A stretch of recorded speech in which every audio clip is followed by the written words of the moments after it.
Have I found the cure to smartphone addiction? No, of course I didn't. But I have some insights. I, like all of us, did not sign up, or I didn't think I was signing up to have so much of my time taken over by a smartphone. When we first got my Huawei smartphone, it was kind of a novelty. You had the touch screen.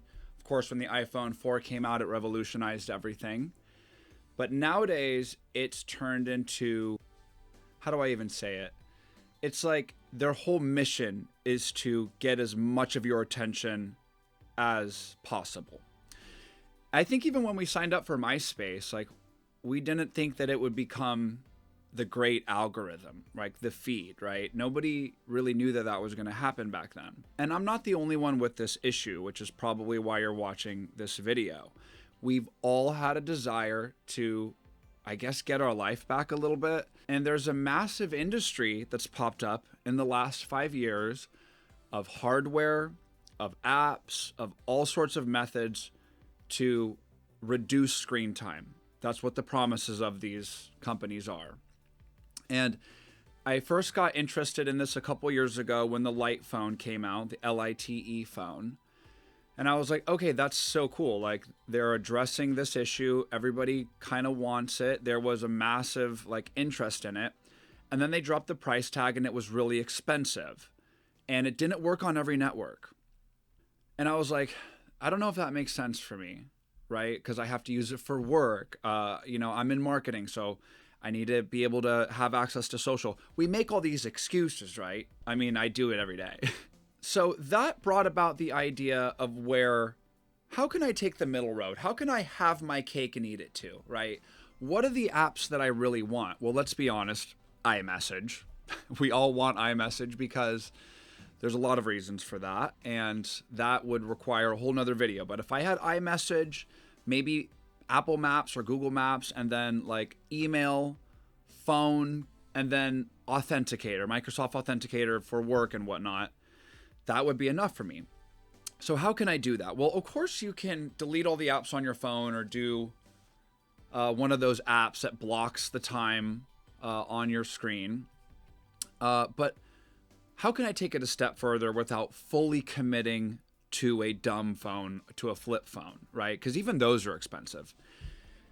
Hence the iPhone SE, not the iPhone 5, the iPhone SE. The iPhone 5 does not work with a lot of networks anymore, and definitely not Verizon. So I got the SE version. The SE is a model that iPhone made for people that want to stay in the past. They want to have their home button. They want to maybe have a smaller screen, but they still want to have the new iOSs. They want to have their cake and eat it too. Okay. So I thought, what if I got an iPhone SE and I didn't have any apps on it, but I still had my essential apps, and see if this would reduce screen time. And did it work? Yes, it did. It certainly cut down my screen time because it just wasn't really, it's not enjoyable to be on this phone and on social media. Unfortunately, I used this for 21 days. I tried to go a full month and I broke down and I switched back to my normal phone. It wasn't easy. It was effective for stopping screen time because, again, you don't want to be on the phone. I still noticed, the first day when I turned it on, everything worked pretty well. The phone calls worked, iMessage worked, the voice dictation worked because I like to talk to the phone for texting because I'm lazy, and that worked really well, better than expected. Maps worked, it had all those things, and it was good. The only thing it was kind of frustrating with the battery life. You have to carry around a charger with you, everywhere you go, because it lasts 4 hours. So that's kind of embarrassing. But overall, it did cut down on screen time.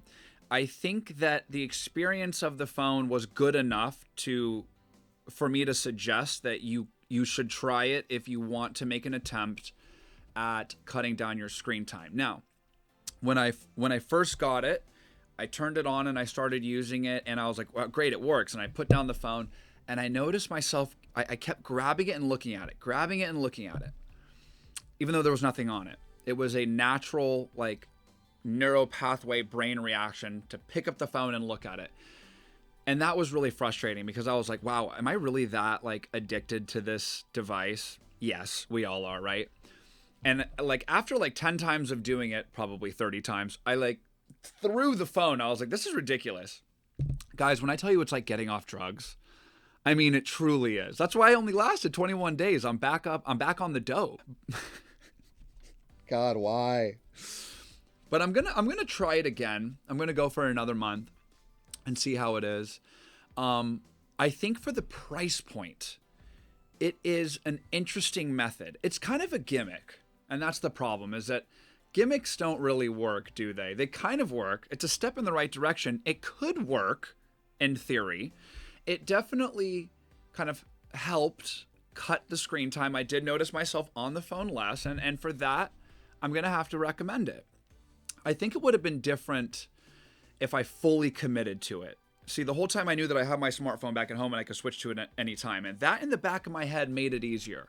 I think if I fully committed to the iPhone SE, it would be a little bit more difficult. And again, there's other SEs, so why did I pick the 5? Well, number one, it's a great conversation starter. When you pull it out, people are absolutely shocked.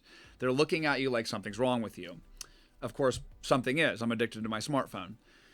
And for that reason, I thought it was fun. It's kind of like the perfect size. It's fun to kind of carry around. Like, I like that. You could go with the iPhone 7 SE or any of the other models that would probably be a lot easier. But this, again, the point of it was for me to not even want to be on it, but to still have iMessage. And again, for that, it worked. I think at the end of the day, and I'm going to come at this from a different angle, fasting, prayer, these methods are the way to really break smartphone addiction. A gimmick doesn't really work. You got to cut it off. You got to just cut it off if you want it to work, because there was even a moment where I downloaded Instagram on this. I am that weak where, like, halfway in, I was like, I need it. I'm not proud of that, but it did happen. Of course, it's so unenjoyable that I deleted it shortly after and continued with the experiment. But I couldn't wait to get my regular phone back. I think next time I'd like to maybe fully switch over to it, or maybe just have the iPad and not have an iPhone, and just have an iPad for when I need to do social media, have a home phone. Yes, I said home phone. There are, people in Silicon Valley that refuse to have a smartphone and just use a home phone, where you can, have a voicemail and contact that person at a later time when you're ready. Imagine that. Imagine not being fully available to everybody 24/7. I mean, that just sounds nice. So maybe I'll try that. But overall, I got this from eBay. I would suggest picking one up, seeing what it feels like, switch over your SIM card. It's really easy, and just give it a shot and see if it works for you. And I'd like to hear your methods and what you did to maybe make the experience better, or what you did about battery life. Overall, I would have to recommend it for the price point, because it was slightly effective. I do think going all the way and just getting rid of the smartphone would be the ideal play. But if you want to have your cake and eat it too, the iPhone SE very well might be a viable alternative.